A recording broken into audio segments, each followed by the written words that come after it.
Hello बच्चों, let's read this question. The question says, a wire of length L, area of cross section A and Young's modulus of elasticity Y is suspended from the roof of a building. एक wire है, ये आप देख सकते हैं, इसको बोला गया है, ये वायर है और इसका लेंथ L है, ये लेंथ हो जाएगा।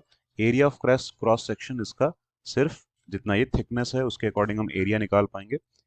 Area of cross section A है और ये वायर एक बिल्डिंग से एक बिल्डिंग की रूफ से लटका हुआ है।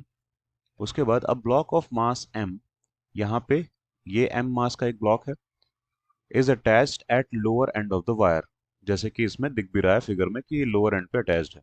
If the block is dispatched from its mean position, अब अगर इस ब्लॉक को अपनी मीन पोजीशन से डिस्पैच किया जाए, अब यहाँ पे मीन पोजीशन क्या है, जितने पे भी स्ट्रेच होके ये वायर के साथ ये ब्लॉक फिलहाल इक्विलिब्रियम पे है, वही इसकी फिलहाल मीन पोजीशन हो जाएगी। लेकिन अगर हम इसको थोड़ा सा स्ट्रेच करते हैं, जैसे कि डाउनवर्ड एक स्ट्रेचिंग देते हैं इसको, तो स्ट्रेच करने के केस में ये वायर की इलास्टिसिटी वर्क करेगी एज अ स्प्रिंग।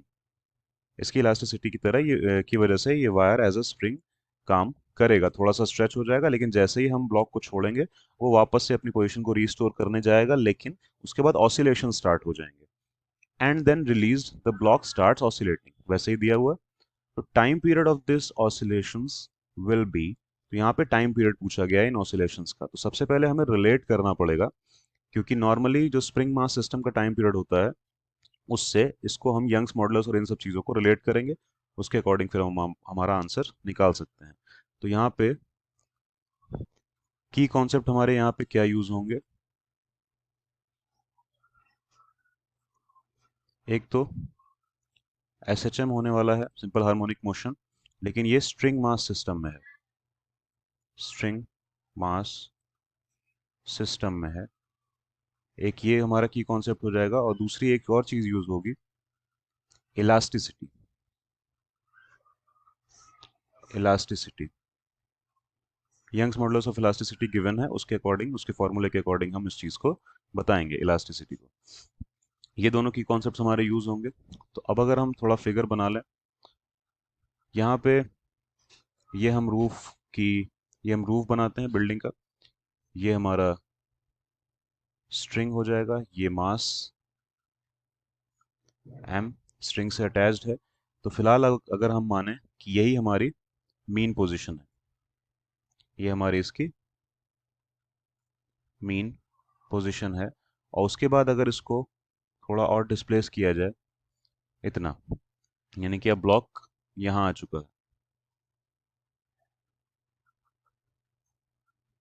ये इसको डिस्प्लेस कर दिया हमने अपनी मीन पोजीशन से, तो यहाँ तक की लेंथ इसकी एल थी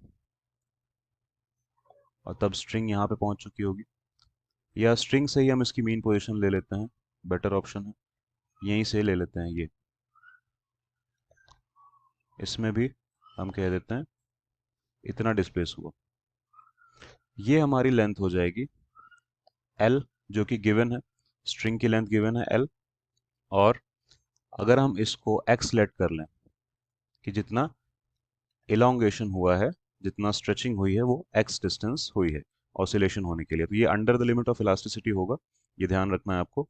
तो इतनी स्ट्रेचिंग हुई है एक्स डिस्टेंस, तो यहाँ से स्प्रिंग में इस स्ट्रिंग में एक फोर्स डेवलप हो रहा होगा, टेंशन फोर्स, जो कि नीचे इलोंगेट करने की वजह से डेवलप हो जाएगा। तो ये वैसे भी वेरिएबल फोर्स होगा, क्योंकि ये इलास्टिसिटी की वजह से डेवलप हुआ है और एसएचएम करवाने जा रहा है, तो ये एक वेरिएबल फोर्स होगा। तो यहाँ पे हम यंग्स मॉडुलस ऑफ इलास्टिसिटी की इक्वेशन अगर लिखें तो जनरली वो होता है स्ट्रेस अपॉन स्ट्रेन, लेकिन स्ट्रेस होता है फोर्स पर यूनिट एरिया।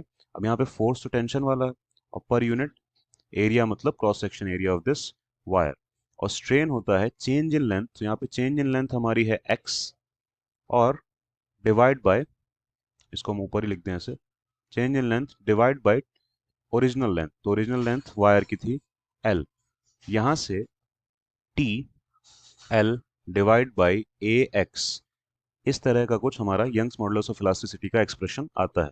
ये टी हमारा टेंशन फोर्स है, और सारी चीज़ें इस तरह डिफाइंड है।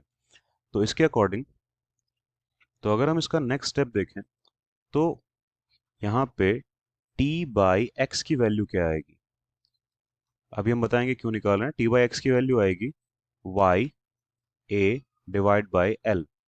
ये t बाई एक्स है क्या, force upon change in length या चेंज इन डिस्प्लेसमेंट या चेंज इन पोजीशन, जिसको हम डिस्प्लेसमेंट बोल सकते हैं।